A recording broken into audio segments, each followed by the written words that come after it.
re-architect organizations by helping leaders to reorganize in the age of AI. We adapting strategies, we're shaping operating models, and we are aligning culture so that people and technology can actually work together.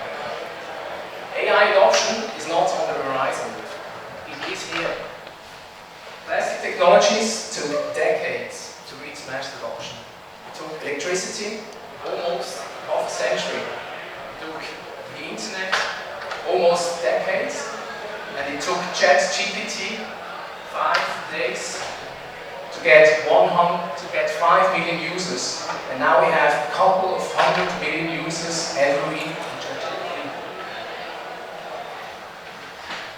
That is not a wave.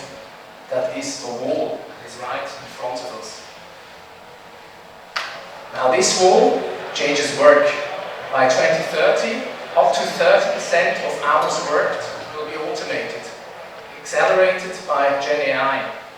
Many workers will shift what they do, and organizations will shift how they operate. We are already seeing big corporates publicly say that they would pause hiring for thousands of back office roles that AI can replace over time. This is not science fiction. This is operating reality. Here's the good news. AI isn't only about replacement.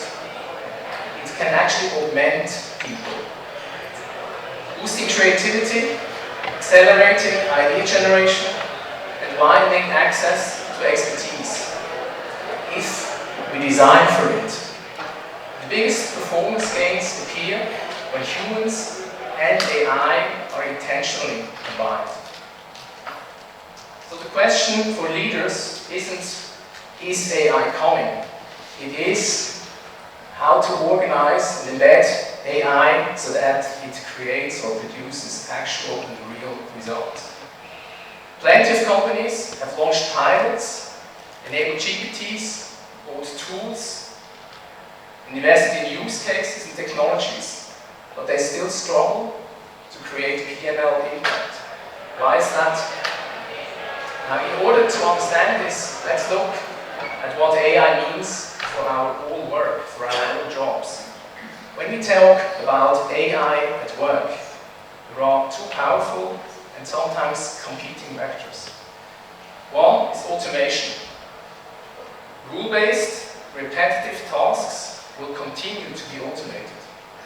Today, many systems still need a human in the loop. But if a task can be done faster, better, and cheaper by AI or a robot, it will migrate there over time. Second is augmentation. I believe this has also been mentioned in the panels before. Work that relies on trust, creativity, judgment, and dexterity is harder to replace and can actually be amplified by AI. Human-machine collaboration by design outperforms either humans or machines alone. Now, for individuals, this means the more your contribution stems from relationship, from creativity, from originality, the more actually AI can help you extend your reach. And what does it mean for organizations? For organization, it means, while rethinking your business model or your value chain, build an operating model that handles the two vectors in parallel. Automate the routine and augment the critical human work. And that quickly, as transformation starts now. This is not easy. I believe we all know it. All are struggling with the same. So why are we struggling with this? As it is often the case, we have some kind of an iceberg in front of us.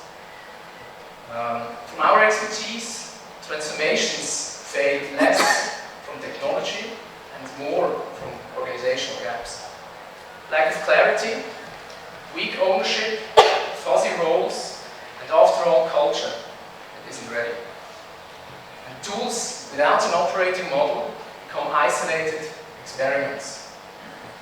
This is a call for an AI-first operating model that has flatter hierarchies, more network teams with clear ownership and with embedded governance. And this is needed for AI to scale beyond the lab or beyond the prototype. So how can we evolve our business? We first need to talk about a couple of business disciplines or sort of general guidelines and mindset if you wish. Once we are clear on these, we can then talk about next steps. On the disciplines, and this is always think strategically. Now this may be a no-brainer, so to say, but anchor AI in your business strategy, not as a side project, and not as an AI strategy either. Prioritize where AI moves the needle, either on revenue, margin, or on risk. Not where the demo looks cool. Think in value proposition. Start from a real business case and a measurable outcome. Hype without a business case burns time and trust. And be willing to rethink your organization and what governance you need. Define new rules and roles, decision rights, guardrails, and a scalable operating model, or you will end up with clever prototypes, but no deployment. And as it has been said or mentioned on the panel as well, we do need leaderships. Executives must own the AI agenda, set directions, make trade-offs, and role model the behavior that we would like to see. Now, HR, people and culture, is equally important, or is actually the most important. And so invest in literacy, in skills, and in trust. So AI is seen as an opportunity by the people, and not as a threat. Maybe a cautious reminder, if you deploy AI function by function, you can actually reinforce silos. So design cross-functional from day one. And last, and this has been mentioned in the panel again, definitely not least, treat data as a product, with owners, with quality standards, and with access policies. Data last is a common failure mode, and fixing it early will accelerate everything later. Are these disciplines new? No, they are not. They are really sort of common sense. All of us, or most of us, have experienced them in the past 15 to 20 years of digital transformation. We've went through the rise of the internet, of social media. We've learned what customer centricity means. And we've developed solid value propositions that are based on data. We know that we need to break up silos. And we know that we need strong leadership that guides us through our organization for the upcoming change.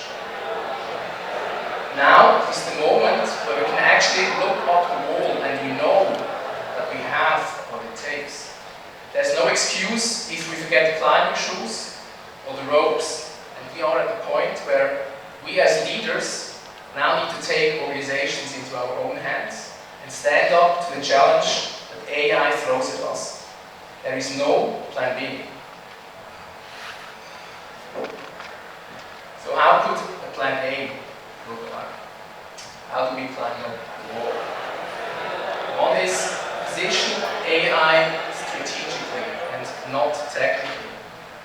Run an executive level frame. Where can AI change our value contribution, our economics, our customer experience in the next 6 to 12 months? Then assess your maturity honestly. Where are you on structure, skills, governance, culture, and data? What is employee ready versus PowerPoint ready? Start small and focus wisely. Pick 1 to 2 strategic use cases that are valuable, feasible, and measurable. Avoid boil the ocean platforms and choose a business slice that you can actually work on. Set a 90-day outcome. When you do pilots, embed learning. Treat pilots as industrialization rehearsals. Design deployment with security, compliance, change, training in the room from day one. The last 2 points I would like to make refer directly to the disciplines I mentioned earlier. These are most often forgotten or not performed at the beginning, but I believe they need planned actions as well. At any point, engage people and shape culture. Set up an AI learn path, communities, practice, and clear guidance what kind of useful and safe behavior you are expecting. Celebrate quick wins and retire failing bets publicly. Run FOP nights. And focus on creating structure that scales. Establish clear roles, capacities, and cross-functional collaboration from day one. If it doesn't scale, then don't ship it.